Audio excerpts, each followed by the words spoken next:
আৰু যাতে অসমৰ মানুহে পাহৰি নাযায় সেইটোৱে আমাৰ অসমৰ মানুহ বৰ ইম'চনেল কিন্তু আমাৰ অসমৰ মানুহে পটককৈ পাহৰিও যায় কথাবোৰ মই সেইবোৰ একো নকওঁ সেইবোৰ অদৰকাৰী কথা মানুহৰ সময় আছে বেয়া কথা পাতিবলৈ পাতক সেইবিলাকে একো বেয়া ইম্পেক্ট আনিব নোৱাৰে Zubeen Garg wants everyone to be progressive এই ৰিগ্ৰেশ্যনত তেওঁ কি কৰিছিলে বেয়া কি হৈছিলে সেইসোপা পাতি কি লাভ আমেৰিকাত জুবিন গাৰ্গৰ এখন বিশেষ ঘৰ আছিল আমেৰিকালৈ গ'লে জুবিন গাৰ্গে সেই বিশেষ ঘৰখনত থাকিছিল সেই বিশেষ ঘৰখনৰ পৰিয়ালে জুবিন গাৰ্গক বহু মৰমেৰে আৱৰি ৰাখিছিল আৰু সেই বিশেষ পৰিয়ালটো আজি অসমত উপস্থিত হৈছে মই পোনে পোনে চিনাকি কৰাই দিব বিচাৰিছোঁ পৰিয়ালটোৰ মুৰব্বীয়া কৃষ্ণ হাজৰিকা আৰু মই পোনে পোনে বাইদেউক চিনাকি কৰাই দিছোঁ অঞ্জনা বৰদলৈ নিশ্চয় হয় মই প্ৰথমে বাইদেউৰ ওচৰলৈ গৈছোঁ বাইদেউ কেতিয়া অসমলৈ অহা হ'ল আমি আহিলোঁ 12 তাৰিখে পালোহি আৰু 13 তাৰিখে মানে মোৰ ল'ৰাটোও আহিছিলে আমি 3জন আহিছিলোঁ একেলগে 12 তাৰিখে আমি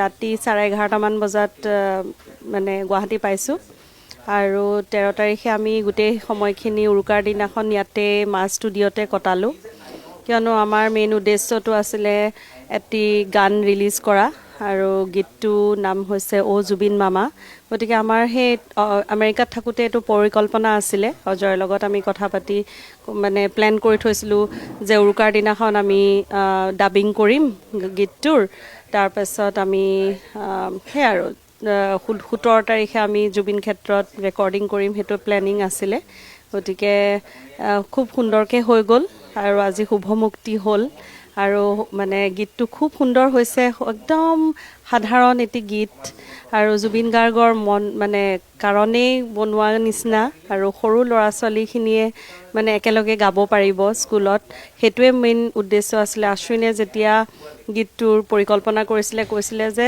যিমানবোৰ অসমৰ ল'ৰা ছোৱালী আছে সকলোৱে যাতে অ' জুবিন মামা গীতটো গাব পাৰে গতিকে একদম মানে সাধাৰণ ৱৰ্ডত মানে গীতটো লিখা হৈছে তুমি আকৌ এবাৰ ঘূৰি আহা আমাৰ মাজলৈ তুমি আমাক সকলোকে মৰম দিয়া তুমিয়ে আমাৰ সাহস তুমিয়ে আমাৰ প্ৰেৰণা আৰু তুমি ক'ত গুচি গ'লা জুবিন মামা আকাশে বতাহে তোমাকেই দেখা পাওঁ আৰু তুমি যদিও আজি নাই সঁচাকৈ আমি যেতিয়া এই মানে সোণাপুৰলৈ গৈ আছোঁ আমাৰ এনেকুৱা লাগিছে আমি ক'লৈ গৈ আছোঁ মানে যেতিয়া আমি আহোঁ জুবিন গাৰ্গে আমাক মেছেজ এটা কৰে লগ ধৰে মাইনাক লগ ধৰে আৰু মাইনাক কয় মানে তোক আমুকলৈ লৈ যাম তামুকলৈ লৈ যাম মানে খুব ধুনীয়া মানে আশ্বিনাক এদিন কৈছিলে দেই মনত পৰিছে জুবিন মামা মই মানে অসমত বিয়াই খোৱা নাই জুবিনে কৈছিলে এইবাৰ তই আহিলে এই কোনোবা এটা ল'ৰাৰ নাম কৈছে তাৰ বোলে বিয়াখন পাতি দিম তই থাকোঁতেই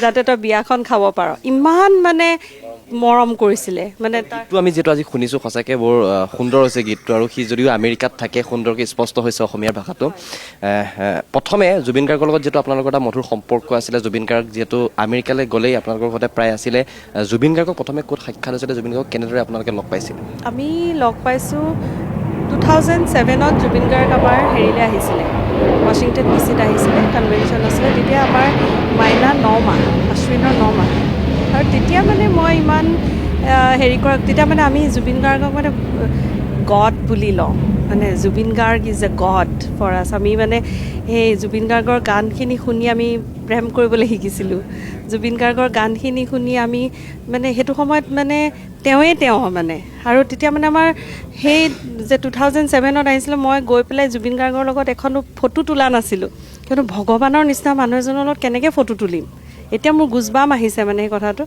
তেতিয়া মানে সেই তেওঁ ষ্টেজত গৰিমাও গৈছিলে ষ্টেজত গান গাইছে মই সিমানতে মই সন্তুষ্ট তাৰপিছত যেতিয়া 2016ত মই তেতিয়া আছাম এছ'চিয়েশ্যন নৰ্থ আমেৰিকাৰ মই জেনেৰেল ছেক্ৰেটাৰী হৈ আছিলোঁ তেতিয়া মানে আৰ্টিষ্টখিনিক মই মানে প্লেন কৰোঁ আৰু কোন আহিব কি কথা তেতিয়া জুবিন গাৰ্গ যেতিয়া আহিছে ষ্টেজত প্ৰথম মানে মই লগ পাইছোঁ মানে মই প্লেকখন দিছোঁ গামোচা দিছোঁ আদৰিছোঁ ইনগ্ৰেশ্যন 2016 চিয়াটল আমাৰ পৰা 6 ঘণ্টা দূৰ ফ্লাই কৰিব যাব লাগে তাৰপিছত মই তেতিয়া প্ৰথম ষ্টেজত মানে এনেকৈ গামোচাখন দিওঁতে মই সুধিছোঁ তুমি মোক চিনি পাইছানে কৈছে মই অঞ্জনা মই যোৰহাটৰ এনেকৈ বুলি তেতিয়া মানে একদম যোৰহাট বুলি ক'লে এটা বেলেগ এটা হেৰি হৈ যায় ন তাৰপিছতে মই সেই কথা চথা পাতি থাকোঁতে আৰু আমাৰ চিনাকি হৈ গ'ল তাৰপিছত মোৰ সেই প্ৰথম ফটো এখন তুলিছোঁ জুবিন, মই তেতিয়া ফেচবুকত পষ্টটো দিছোঁ,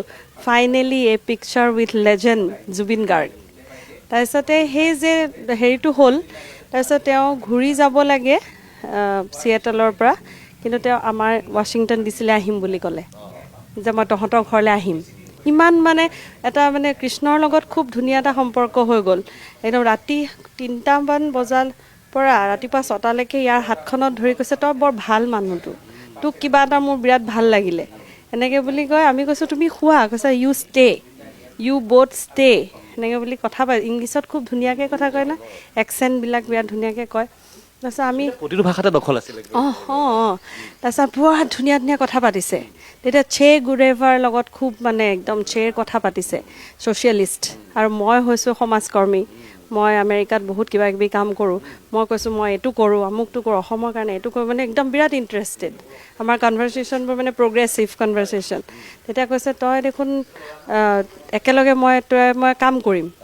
এতিয়া মানে সেই আৰু কলাগুৰু আৰ্টিষ্ট ফাউণ্ডেশ্যনৰ কিবা বানপানী হেৰি হ'লে মই লগে লগে কৰোঁ। সেই তেনেকৈ তাৰপিছত 2018ত আমাৰ ঘৰলৈ গ'ল। আমাৰ ঘৰলৈ গৈ পেলাই আমাৰ লগতো বহুদিন থাকিলে। সেইবাৰে আমাৰ পৰিয়ালৰ নিচিনা হ'ল আৰু সেয়াই আৰু তেনেকৈ সম্পৰ্কটো গ্ৰাহ লৈ উঠিলে। দাদাৰ ওচৰলৈ আহিছোঁ, যিহেতু বাইদেৱে কৈছে যে আপোনালোকৰ ঘৰলৈ যেতিয়া প্ৰথমবাৰ গৈছিলে, আপোনাৰ হাত ধৰিছিলে জুবিনে, হাত ধৰি কৈছিলে যে তই বৰ ভাল মানুহ। সেই সময়খিনি কওকচোন, জুবিন দাই আপোনাক কিয় ক'লে তেনেকৈ, সেই সময়খিনি অকণমান ৰোমন্থন কৰক। একচুৱেলি সেইদিনা ৰাতি কি হৈছিল, সাধাৰণতে কি হয়, জুবিন যোৱাৰ লগে লগে চব মানুহে আগুৰি ধৰে, ৰাইট? সেই ৰুম মোৰ মনত আছে, সেইটো এটা মস্ত ডাঙৰ ৰুম আছিল য'ত জুবিন আছিল। তাত প্ৰায় 30-40জনমান মানুহ আছে। একদম চবেই জুবিনৰ ওচৰত যাব ট্ৰাই কৰিছে, ফটো তুলিব ট্ৰাই কৰিছে। জুবিন এনেকৈ সন্মুখত আছে, মই এই ছাইডত আছোঁ, জুবিনে মোক দেখি আছে। আৰু চবেই মানুহ আহিছে, ফটো তুলিছে, গৈছে। মই পূৰা 3-4 ঘণ্টা তাত ৰখি দূৰৰ পৰা চাই আছোঁ। মই মাজে মাজে জুবিনৰ মুখখনলৈ চাই দেখিছোঁ যে অকণমান অস্বস্তি পাইছে। তেতিয়া মই মাজে মাজে সুধোঁ যে তোমাক কিবা এটা লাগিব নেকি, যাতে অকণমান আঁতৰি যাবা নেকি। তাৰপিছত মই সিমান বেলেগ একো কথা পতা নাই তেনেকৈ, কিন্তু আমাৰ দুয়োটাই ইটোৱে সিটোক চকুৰে আমি চাই আছোঁ। তাৰপিছত যেতিয়া জুবিনে ক'লে যে ঠিক আছে মই এতিয়া মোৰ নিজৰ ৰুমলৈ যাওঁ, তেতিয়া আমি দুটা জুবিনৰ ৰুমলৈ গ'লোঁ। জুবিনে ক'লে নাই তুমি ৰুমলৈ যাব প্ৰথম যদিও লগ পাইছিলোঁ, সেই প্ৰথমৰ পৰাই তয়কে আৰম্ভ কৰিছে। আৰু জুবিন আৰু মোৰ বয়স পৃথিৱী একে। আৰু তাৰপিছত মই এতিয়াও ভাবিলে আচৰিত লাগে, এনেকৈ আমি জুবিনে মোৰ হাতত ধৰি আছে, মই জুবিনৰ হাতত ধৰি আছোঁ, জুবিন এনেকৈ সন্মুখত বহি আছে। তেনেকৈ আমি প্ৰায় 2টা বজাৰ 3টা বজাৰ পৰা 6:30 বজালৈকে আমি দুটাই তেনেকৈ কথা পাতি আছোঁ। আৰু সেই সময়ত যিটো আমাৰ বণ্ড এষ্টাব্লিছড হ'ল, মানে ইট ৱাজ ইমান ধুনীয়া এটা ফ্ৰেণ্ডশ্বিপ আৰু বণ্ড হৈছিল। সেই বণ্ডটো বিৰাট, দুয়োটাৰ প্ৰতি এটা খুব ধুনীয়া ৰেচপেক্ট আছে সেই ফ্ৰেণ্ডশ্বিপটোত। তাৰ পিছৰ পৰা কেতিয়াও কোনো ক্ষেত্ৰত মই যদি জুবিনক কেতিয়াবা কওঁ, জুবিন এইটো এনেকৈহে কৰিলে ভাল হ'ব নেকি, এটা মুহূৰ্ত এটা ছিংগল কুৱেশ্যন মোক নকৰে। মানে প্ৰতিটো কথা আপোনাৰ আখৰে আখৰে তেওঁ মানিছিলে ন, আখৰে আখৰে মানা বুলি মই নকওঁ, কিন্তু মানে কেতিয়াও না বুলি নকয়। মানে মই সেইটো আচৰিত পাইছিলোঁ, কাৰণ মানে আমাৰ দুয়োটাৰ প্ৰতি ৰেচপেক্ট আছিল। গতিকে জুবিনেও জানে যদি মই যদি কিবা এটা কওঁ, ডেট মিনছ মই কিবা এটা ভাবিছোঁ, সেইকাৰণে কৈছোঁ। এনেকুৱা নহয় যে মই জুবিনক একেবাৰে সৰু কালৰ পৰা চাইল্ডহুড ফ্ৰেণ্ড, সেইটো নহয়। কিন্তু আমাৰ সেই বণ্ডিং এটা আছিল, তেনেকৈ আমাৰ বণ্ডিংটো বিল্ড হৈছিল। যিহেতু জুবিন গাৰ্গ আমেৰিকালৈ গ'লে প্ৰায় আপোনালোকৰ ঘৰতে আছে, মই যিমান দূৰ খবৰ পাইছোঁ আপোনালোকৰ ঘৰত জুবিন গাৰ্গৰ বাবে বহু নিষেধাজ্ঞাও আছিলে, অকণমান কওকচোন সেই সন্দৰ্ভত। নিষেধাজ্ঞা বুলি নকওঁ, তাৰমানে কি হ'ল, আমি জুবিনৰ ক্ষেত্ৰত বিৰাট সচকিত হয়। আমাৰ হিতেশ দা আহিছিল আজি, আমি হিতেশ দাৰ লগত আমি খুব ভাল। যিকোনো ক্ষেত্ৰতে কিবা জুবিনৰ যে গা বেয়া হয়, কিবা হয়, আমি সদায় কথা পাতোঁ। আৰু তেতিয়া জুবিনৰ লগতো মই অ'পেনলি কথা পাতোঁ যে চোৱা তোমাৰ এইটো টেক কেয়াৰ কৰিব লাগিব, তোমাৰ লিভাৰৰ কথা আছে, অমুক আছে তমুক আছে, ড্ৰিংকছ কমাব লাগিব, কিবা হ'ব লাগিব, চব কথা। গতিকে আমাৰ ঘৰলৈ অহাৰ পিছত যেতিয়া আহিছিল জুবিন, তেতিয়া প্ৰথম কথা অঞ্জনা মোৰ পৰিবাৰে কৈছিল যে আমাৰ ঘৰত কিন্তু ৰাতিপুৱাটো ফ্ৰুটছ আৰু জুচেৰে আৰম্ভ হয়, তাৰপিছত চাহ, গতিকে তেনেকৈহে আৰম্ভ হ'ব। তেতিয়া গতিকে আমাৰ ঘৰত থকাৰ সময়ত জুবিনে সেই তেনেকৈয়ে নিজৰ যিটো জীৱনশৈলী সেই গোটেইকেইদিন তেনেকৈ আৰম্ভ কৰিছিল। গতিকে তাৰ মাজত মই এতিয়া জুবিনক কৈছিলোঁ, জুবিন লেটছ চি, তুমি যদি নোখোৱাকৈ থাকিব পাৰা কি কৰিব পাৰা, থিংক এবাউট ইট। তেতিয়া জুবিনে ঠিক আছে নাখাওঁ মই, দেখা যাওকচোন কি হয়। এদিন গ'ল, দুদিন গ'ল, 3 দিন গ'ল, 6 দিন হৈ গ'ল, একো নাই। আৰু আমাৰ ঘৰত এনেকুৱা নহয় যে মই ড্ৰিংকছটো নাখাব বুলি কৈছোঁ বা ড্ৰিংকছটো ক'ৰবাত লুকুৱাই থৈছোঁ বা এনেকুৱা নহয়। He didn't look for it. গতিকে মই এইটো কওঁ যে এইটো আমাৰ বাধ্যবাধকতা নাছিল। সেইকাৰণে মই কালিও এটা আলোচনাত কৈছিলোঁ যে এইটো আমাৰ কোনো ধৰণৰ বাধ্যবাধকতা নাছিল, কিন্তু জুবিনে নিজেও সেইটো মানি চলিছে। That's how it was. Zubeen গাৰ্গৰ দৰে সত্তা এজনক আপোনালোকে যিদৰে যত্ন লৈছিলে, কিন্তু ছিংগাপুৰৰ যিসকল প্ৰৱাসী অসমীয়া আছিলে তেওঁলোকে আপোনালোকে যেনেকৈ তেওঁলোকে তেনেকুৱা যত্ন লোৱা দেখা নগ'ল, কিন্তু তেওঁলোকৰ সন্দৰ্ভত কি? তেওঁলোকৰ সন্দৰ্ভত কি ক'ম, তেওঁলোকৰ কাৰণে আমি এজন ইমান মহান শিল্পীক, এজন লেজেণ্ডক হৰুৱালোঁ। এতিয়া মই এটা কথা ভাবোঁ যে তেওঁলোকে মেবি শাস্তি নাপাব পাৰে, মেবি ছিংগাপুৰত শাস্তি নাপাব পাৰে, মেবি তেওঁলোকে ইণ্ডিয়াত শাস্তি নাপাব পাৰে, কিন্তু মোৰ কথা হৈছে তেওঁলোকে ৰাতি শুব পাৰিছেনে? এইটো বিৰাট ইম্পৰ্টেণ্ট কথা। জুবিনৰ লগত গৈ 16জন মানুহে উৎপাত কৰি যেতিয়া তেওঁলোকৰ লগত গৈ তেওঁলোকৰ হেমাহিৰ বুলিয়েই মই ক'ম, কাৰণে যেতিয়া জুবিনে প্ৰাণ হেৰুৱালে তেওঁলোকে আজি শান্তিৰে শুব পাৰিছেনে বাৰু? তেওঁলোকে নিজেই সেইটো কথা ডিছকাছ কৰা উচিত। আজি সেই তাৰে এজন মানুহে আহি পেলাই এতিয়া মোৰ ঘৰলৈ যদি আহে, US-লৈ যদি আহে বা UK-লৈ যদি আহে, আহি যদি কয় মই অমুক বোটখনত ইয়াতখনত মই আছিলোঁ, তেতিয়া I want to see him face to face. চাব খোজোঁ সেই মানুহজনক মোৰ ফেচ টু ফেচ। তেওঁ যদি মই কয় মই সেই ইয়াতখনত আছিলোঁ, জুবিনে যেতিয়া সাঁতুৰি নামি গৈছিল ময়ো জুবিনক নামুৰিবলৈ কৈছিলোঁ, মই সেই মানুহজনক ফেচ টু ফেচ চাব খোজোঁ তেওঁ কি কয়। গতিকে শাস্তিটো বেলেগে দিব নালাগে, নিজৰ আমাৰ বিবেকৰ এটা শাস্তি আছে। মোৰ মতে সেই শাস্তিটো তেওঁলোকে কেনেকৈ কি ধৰণে অনুধাৱন কৰিছে সেইটো বেছি ইম্পৰ্টেণ্ট একচুৱেলি। এতিয়া যিটো জুবিন গাৰ্গক শ্ৰদ্ধা জনাই আপোনাৰ পুত্ৰ চেনেও আজি এটা গীত কণ্ঠনি কৰাইছিল, আৰু আজি যিটো গীত শুভমুক্তি কৰা হৈছে, গীতটোৰ সন্দৰ্ভত কি ক'ব? গীতটো বেচিকেলি মোৰ পৰিবাৰ অঞ্জনাই গোটেই কথাখিনি ভাবি উলিয়াইছিলে যে এনেকুৱা এটা ট্ৰিবিউট হ'ব লাগে। লগতে কাৰণ প্ৰথম কথা হৈছে মই যেতিয়া জুবিনৰ কেছটো হৈছিল মই ইয়াতে আছিলোঁ, অশ্বিন UKত আছিল। অশ্বিনে সি কৈছিলে পাপা মই আহোঁ নেকি? মই ক'লোঁ তোমাৰতো ক্লাছ ফাৰ্ষ্ট ডে আৰম্ভ হৈছে, তুমি আহিব নালাগে, আৰু ইয়াত বহুত বেলেগ এটা ছিটুৱেশ্যন হৈ আছে, আমি পিছত আহিম। গতিকে অশ্বিনৰ লগত অঞ্জনাই গীতটোৰ প্ৰথমতে কথা বতৰা আৰম্ভ কৰিছিল, আৰু তাৰপিছত আমি অজয়ৰ লগত সেই কথাৰ বিষয়ে আৰম্ভ কৰিছিলোঁ। আৰু মই যেতিয়া গীতৰ পৰিকল্পনাটো আৰম্ভ হৈছিল মই কেতিয়াও ভবা নাছিলোঁ যে ইমান ধুনীয়া চিম্পুল ভাষাত এটা গীত লিখি উলিয়াব কোনোবাই, আৰু ইমান ধুনীয়া আৱেগ ভৰা সুৰেৰে গীতটো গঢ়ি তুলিব।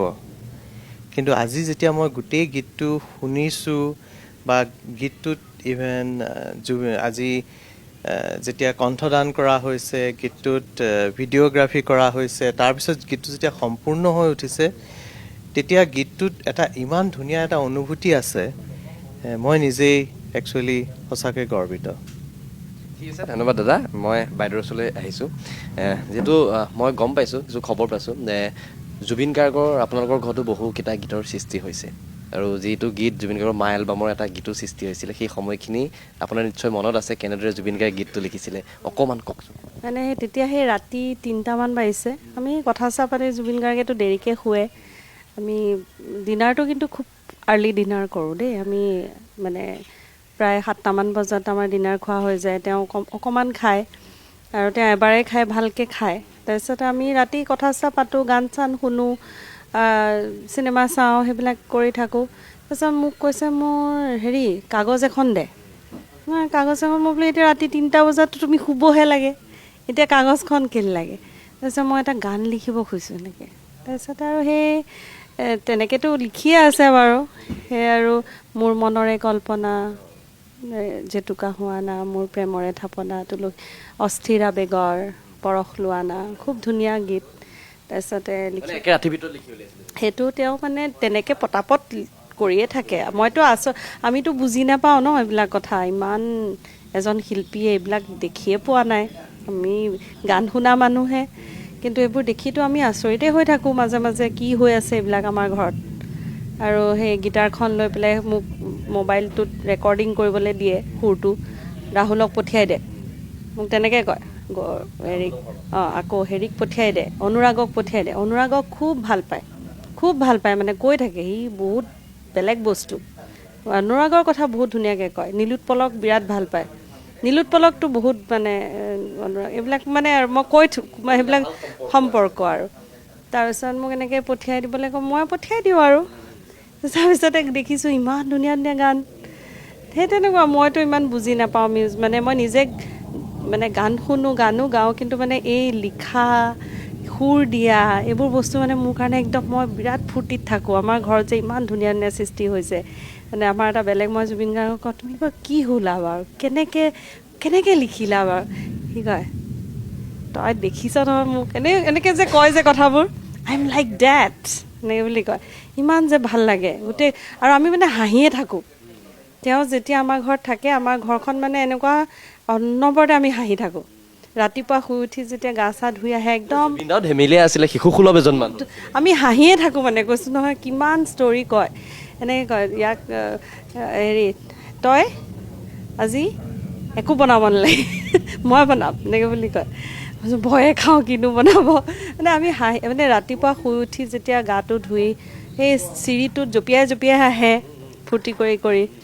তাৰপিছতে তেনেকৈ ধেমালি কৰে, মোক তই ঘৰত কাম কৰি থাকিব নালাগে, এইবোৰ কিবা কিবি সেইবোৰ চিনেমা দেখুৱায়, মানে বেলেগ এটা আৰু, সেইটো আৰু মানে বুজাব নোৱাৰি আৰু। মানে এইবোৰ কিছুদিন পূৰ্বে আপোনাৰ পুত্ৰৰ লগত এটা ভিডিঅ' ভাইৰেল হৈছিলে জুবিন গাৰ্গৰ। আপোনাৰ পুত্ৰক পিয়ানো বজাবলৈ শিকাইছিলে, জুবিন গাৰ্গৰ এটা গীত জুবিন গাৰ্গে গাবলৈ শিকাইছিলে, অকণমান কওকচোন।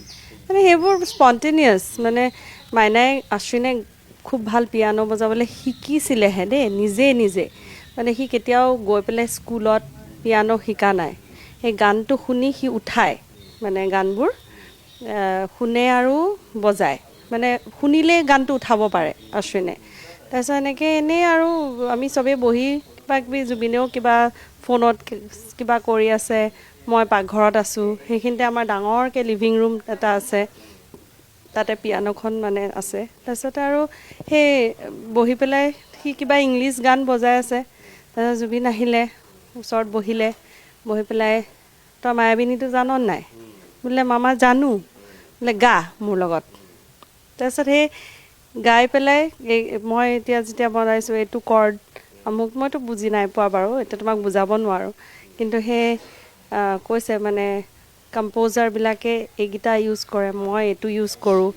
আৰু মাইনায়ো কৈছে, মই হ'লেও এইটো ইউজ কৰিলোঁহেঁতেন, সেইটোৱেতো মই বেলেগ। কেনেকুৱা লাগে ভাবাচোন, কিমান ধুনীয়া লাগে সেইবিলাক কথা।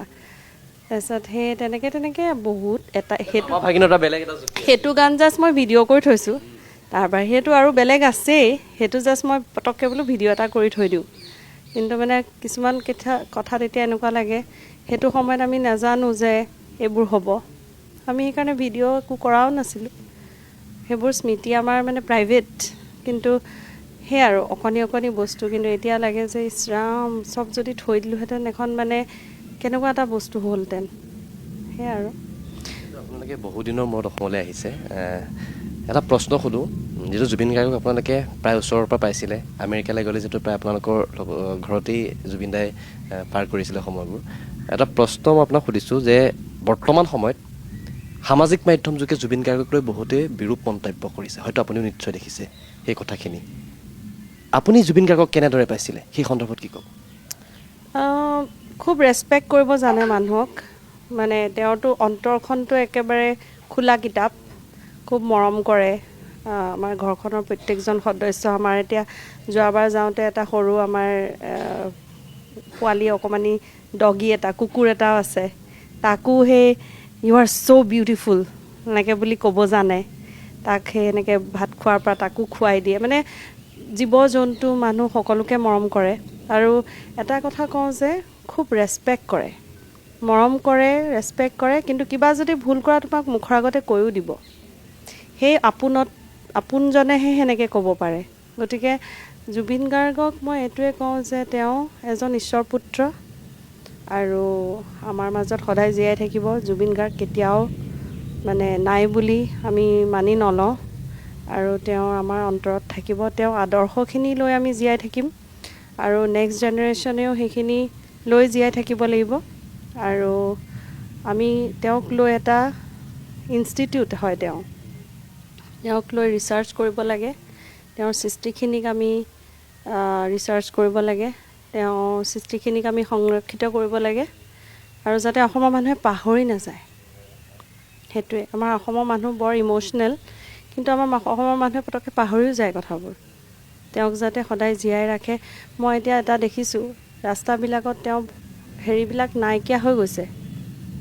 সেইবোৰ লাগে। জুবিন গাৰ্গৰ প্ৰত্যেক গলিয়ে গলিয়ে জুবিন গাৰ্গক জীয়াই ৰাখক, অসমে জীয়াই ৰাখক, তেওঁ কেতিয়াও মৰিবলৈ নিদিব। যিসকলে বিৰূপ মন্তব্য কৰিছে সেইসকলক উদ্দেশ্যি মই সেইবোৰ একো নকওঁ। সেইবোৰ অদৰকাৰী কথা। মানুহৰ সময় আছে বেয়া কথা পাতিবলৈ, পাতক। সেইবিলাকে একো বেয়া ইম্পেক্ট আনিব নোৱাৰে। জুবিন গাৰ্গ ইজ জুবিন গাৰ্গ। তেওঁৰ যিটো হেৰি, সেইটো এইবিলাক যে কথা ওলাই আছে, মই এইবিলাক কাণ সাৰেই নিদিওঁ। ভাল কথা পাতক, progressive. Zubeen Garg wants everyone to be progressive. এই ৰিগ্ৰেশ্যনত তেওঁ কি কৰিছিলে বেয়া, কি হৈছিলে, সেইসোপা পাতি কি লাভ।